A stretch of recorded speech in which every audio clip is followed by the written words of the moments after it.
This 1906 workshop portrait looks busy until you see the chalk mark on their boots. At first glance, it seems like nothing more than a slice of immigrant Chicago, a craftsman posing with two young helpers, the kind of photo that ends up in a museum exhibit about the dignity of labor. But one detail refused to stay quiet. And the deeper someone looked, the more they realized that this image was not a portrait of honest work. It was a receipt. Nadia Kowalski had been processing donations for the Chicago History Museum for 11 years. Most of what crossed her desk was predictable: old maps, framed stock certificates, tarnished medals from wars nobody remembered. But in the summer of 2019, a sealed box arrived from the estate of a demolished building on West Van Buren Street. The building had once housed a shoe repair business, then a check-cashing outlet, then nothing at all. When the wrecking crew came, someone found a metal lockbox in a wall cavity. Inside were receipts, tools, and a single cabinet card photograph in a paper sleeve. The photo showed a narrow workshop, cluttered with leather scraps, wooden shoe forms, and hand tools. In the center stood a man in his 40s with a waxed mustache and a leather apron. He looked proud, prosperous. Flanking him on either side were two boys, maybe 10 or 12 years old. They wore matching dark jackets and trousers, hands folded in front of them, expressions blank. Behind them, a painted backdrop suggested a much grander room than the one they actually stood in. Nadia scanned the image at high resolution, the way she did with everything. She noted the careful staging. The shoemaker held a half-finished boot in one hand, a hammer in the other. The boys each held smaller tools. Their posture suggested they had been told exactly where to stand and how to hold their bodies. Standard practice for studio portraits of the time. Nothing unusual. Then she zoomed in on the boys' boots. Both pairs had chalk marks on the outer ankle, not scuffs, not wear. Deliberate marks. A number on the left boot, a letter on the right. The boy on the left wore 7 and D. The boy on the right wore 12 and D. Nadia stared at those marks for a long time. She had seen chalk marks like that before, in photos of livestock auctions and warehouse inventories. They were lot numbers. She turned the photo over. On the back in pencil, someone had written, "Rect 2 from Harmon, Batch D, Nov 1906, satisfactory." This was not just a portrait of a shoemaker and his apprentices. Something here was deeply wrong. Nadia had spent more than a decade looking at photographs of turn-of-the-century Chicago. She had seen tenement families posed in front of painted backdrops, trying to look wealthier than they were. She had seen factory owners surrounded by their workers, projecting benevolence. She had seen children in formal clothes, children in rags, children in coffins, but she had never seen children marked like inventory. She pulled out her magnifying loupe and examined the boys' faces. They were not smiling. Their eyes were focused somewhere past the camera, as if looking at something far away. The boy on the left had a faint bruise along his jawline, visible only at high magnification. The boy on the right had a small scar on his forehead, half hidden by his cap. These were not the faces of apprentices learning a trade they had chosen. These were the faces of children who had learned not to react. The next morning, Nadia removed the photograph from its sleeve and examined the cardstock itself. Cabinet cards of this era often carried the photographer's studio name embossed or printed along the bottom edge. This one had a faint stamp. Lindquist & Sons, 118 S. Clark St. She made a note. Then she looked at the paper sleeve. It was yellowed and brittle, but it bore a printed label. Harmon Industrial Relief Society, Chicago Office, File Copy. She knew that name, or at least she thought she did. Industrial relief societies had been common in the late 19th and early 20th centuries. They provided job training, housing, and placement services for the poor. Some were attached to churches, some were run by wealthy reformers, some were legitimate, and some, as Nadia was beginning to suspect, were something else entirely. She began with the photographer. Lindquist & Sons had operated on South Clark Street from 1889 to 1914, according to city directories. They specialized in commercial and industrial portraits, factories, workshops, trade schools. They had contracts with several large employers to document their workforce. Nothing unusual there. But one detail stood out. A 1907 newspaper clipping mentioned that Lindquist & Sons had been the preferred studio for several private relief agencies, including the Harmon Industrial Relief Society. The agencies paid Lindquist to photograph their placements as a form of record-keeping. Placements. That was the word that began to haunt Nadia. She moved to the Harmon Industrial Relief Society itself. The organization had been founded in 1891 by a man named Elias Harmon, a grain merchant who had made his fortune in the 1880s. According to his obituary, Harmon had been moved by the plight of orphaned and abandoned children in Chicago's poorest neighborhoods. He established the society to rescue these children from the streets and place them with respectable tradesmen who would teach them a skill. The obituary called him a philanthropist. It called his work a blessing. But Nadia found other records. In the archives of the Cook County Juvenile Court, she located a 1909 complaint filed by a woman named Agata Nowak. Nowak claimed that her son, Stefan, had been taken from her by agents of the Harmon Society after she was briefly hospitalized for influenza. She had never signed any papers. When she recovered and tried to reclaim him, she was told that Stefan had been placed with a tradesman and that his records were confidential. The complaint was dismissed. The judge noted that Nowak was a widow, a Polish immigrant, and that she had no fixed means of support. Stefan was never returned. Nadia found 3 more complaints from the same year. All involved immigrant mothers. All involved children taken during periods of illness or temporary hardship. All were dismissed. She called Dr. Marcus Oyelerin, a historian at Northwestern who specialized in child welfare policy before the New Deal. She had worked with him on a previous exhibit about Hull House. When she described the photograph and the records she had found, he was quiet for a long moment. "You're looking at something that was perfectly legal," he said, "and perfectly monstrous." He explained that private relief societies in this era operated with almost no oversight. They were not government agencies. They were not required to keep public records or follow standardized procedures. They received funding from wealthy donors who trusted them to do good work, and they had enormous power over the lives of poor children. The language they used was always benevolent, Oyelerin said. Rescue, placement, training. But what they were really doing, in many cases, was supplying cheap labor to businesses that didn't want to pay adult wages. The children had no legal standing. Their parents, if they had any, were usually too poor or too foreign to fight back. And the agencies kept their records private, which meant there was no way to track what happened to these kids. He paused. "You said the boots had chalk marks?" "Numbers and letters," Nadia said, "like lot numbers." "That's consistent with what I've seen in other cases. Some agencies literally auction children off in batches. They'd bring a group of kids to a meeting hall, let the tradesmen inspect them, and then assign them based on bids. The chalk marks were for sorting. It was livestock logic applied to children." Nadia felt something cold settle in her stomach. "And the photograph?" "Proof of delivery," Oyelerin said. "The tradesman got a copy to show he had received the goods. The agency kept a copy for their files. It was a business transaction, documented like any other." He agreed to help her dig deeper. Over the following weeks, they assembled a picture of the Harmon Industrial Relief Society that bore no resemblance to the glowing obituary. The organization had placed thousands of children between 1891 and its quiet dissolution in 1918. It had contracts with shoemakers, tailors, blacksmiths, laundries, and factories across the Midwest.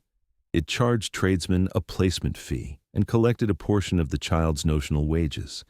It kept its records in a private archive that was never turned over to any public authority. But fragments survived. Oyelerin located a partial ledger in the papers of a lawyer who had represented the society in a 1911 lawsuit.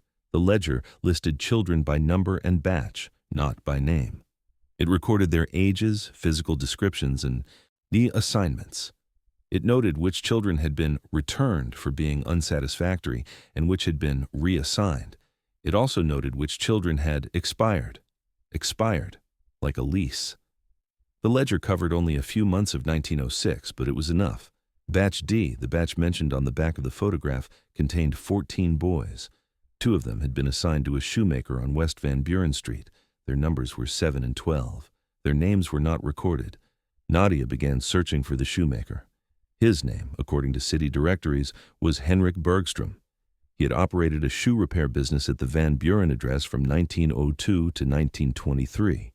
He had a wife, no children of record, and a modest estate when he died in 1931. His probate file contained an inventory of his tools and equipment which matched the items visible in the photograph. It also contained a curious notation. Various debts to Harmon Society, settled 1918. Settled, not paid. Settled. As if there had been a negotiation, as if something had been exchanged. Nadia traveled to the site of the old Bergstrom workshop. The building was gone, replaced by a parking lot. But 2 blocks away, she found the Cook County Record Center, where she had once spent weeks researching a different project. She requested everything they had on Henrik Bergstrom and the Harmon Industrial Relief Society. The archivist, a woman named Lorraine, remembered her. "You always find the dark ones," Lorraine said. What Nadia found was a series of contracts. The Harmon Society had supplied Bergstrom with a rotating cast of boys over a 15-year period. The contracts called them apprentices, but specified that they were not entitled to wages, only maintenance. They could not leave the premises without permission. They could not contact their families if any were known. They were obligated to work such hours as the tradesman requires, and if they ran away, the tradesman could report them to the police as truants or thieves, and the society would supply a replacement. One contract, dated 1908, included a handwritten note. Returned number 7, unsuitable. Persistent complaints. Request sturdier stock. Returned, like a defective product. Nadia found no record of what happened to the boy who had been number 7.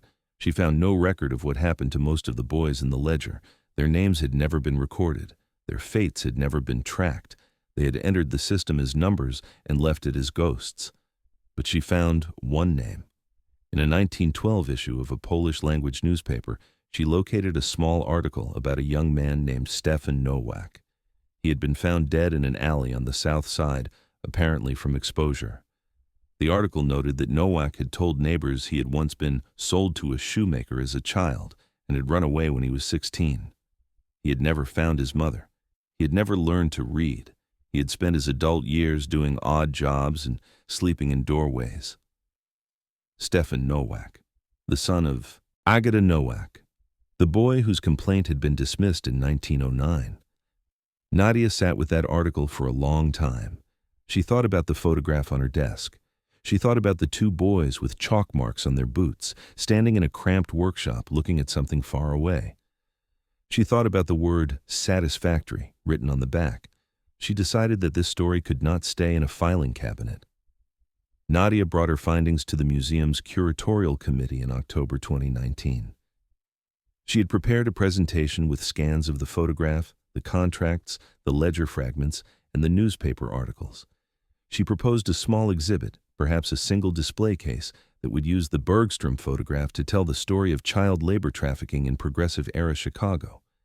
The response was not what she expected.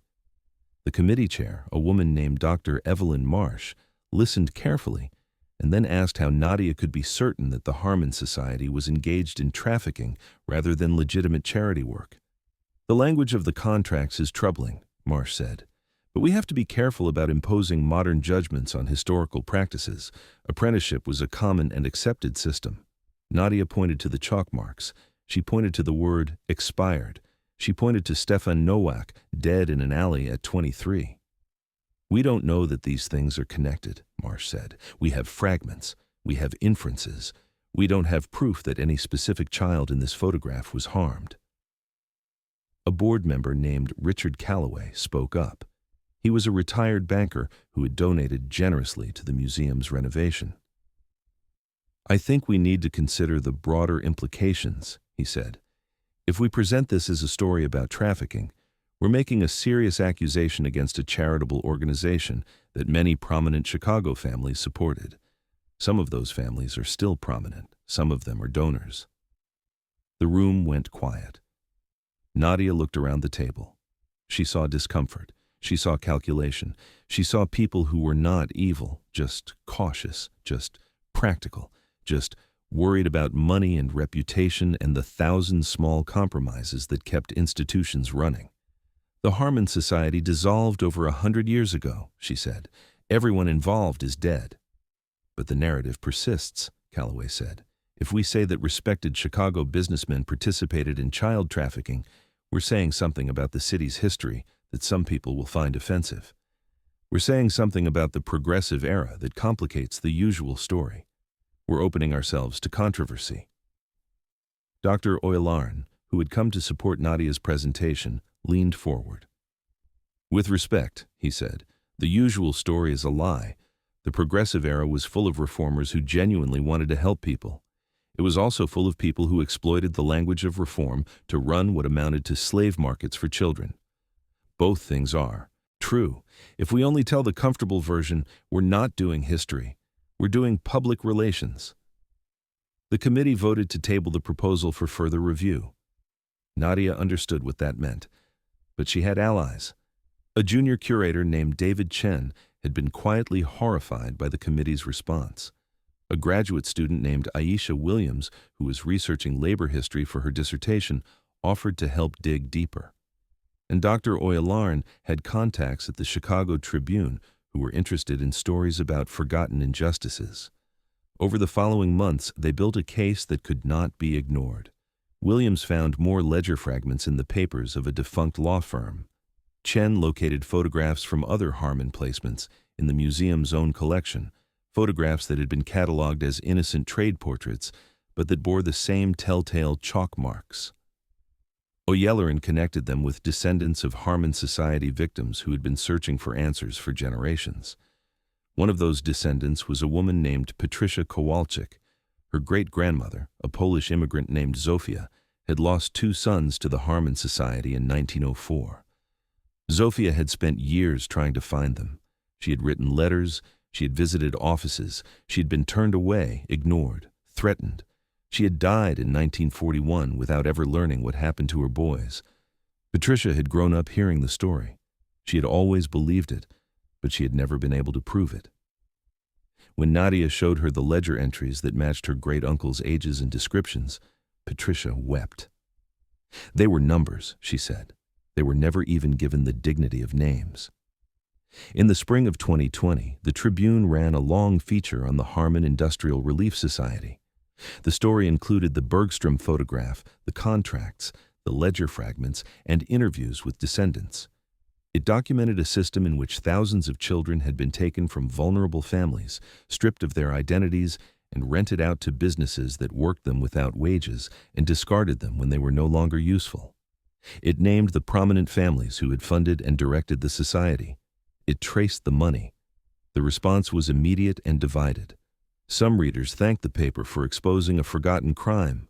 Others accused it of sensationalism, of attacking the reputations of respected families, of canceling history. The museum received letters demanding that it never display the Bergstrom photograph and letters demanding that it build an entire wing around it. Dr. Marsh called an emergency meeting of the curatorial committee. This time, the conversation was different. The story was out. The question was no longer whether to tell it, but how. In September 2021, the Chicago History Museum opened a new permanent display in its labor history gallery. At the center was the Bergstrom photograph, enlarged and annotated. Beside it were copies of the Harmon Society, contracts, the ledger fragments, and the newspaper articles about Stefan Nowak. A video screen played recorded testimonies from descendants, including Patricia Kowalczyk. The display did not accuse any living person of any crime. It did not claim to know exactly what happened to every child in the system, but it told the truth about what the system was. It explained the chalk marks, it named the practice, and it centered the voices of those who had suffered. On the day the exhibit opened, Patricia Kowalczyk stood in front of the photograph for a long time. She had brought a small bouquet of flowers, which she placed beneath the display case. A museum guard started to object, then thought better of it. "My great-grandmother never stopped looking," Patricia said to Nadia. "She went to her grave not knowing if her boys were alive or dead. Now at least someone knows they existed. Someone knows they weren't just numbers." Nadia thought about all the other photographs in the museum's collection, the proud factory owners, the smiling apprentices, the orderly workshops. She thought about how many of them might contain the same hidden marks, the same buried stories. She thought about how easy it is to look at an old photograph and see only what the photographer wanted you to see. The Bergstrom photograph had been taken to document a transaction. It had been kept to prove that goods had been delivered. For over a century, it had sat in a wall cavity, forgotten. And now, it was evidence of something that respectable people had preferred to forget. There are thousands of photographs like this in archives and attics across the country. Portraits of tradesmen with their helpers, factory floors with rows of small workers, domestic scenes with servants standing just at the edge of the frame. They look like records of ordinary life. They look like proof that the past was simpler, more industrious, more honest. But look closer.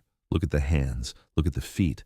Look at the chalk marks and the lot numbers and the faces that do not quite match the pose. The camera was never neutral. It was always a tool of the people who paid for it. And sometimes, if you know how to look, you can see the people it was meant to erase. The boys in the Bergstrom photograph never got to tell their own story. They never got to say their own names. They were processed, marked, delivered, and forgotten. But they were not erased. They left a trace, a tiny piece of evidence that someone someday would know how to read. Every old photograph is an argument about what mattered and what did not. Every old photograph is a choice about who gets to be seen and who gets to be invisible. And sometimes, the most important thing in the frame is the thing the photographer never meant to show you.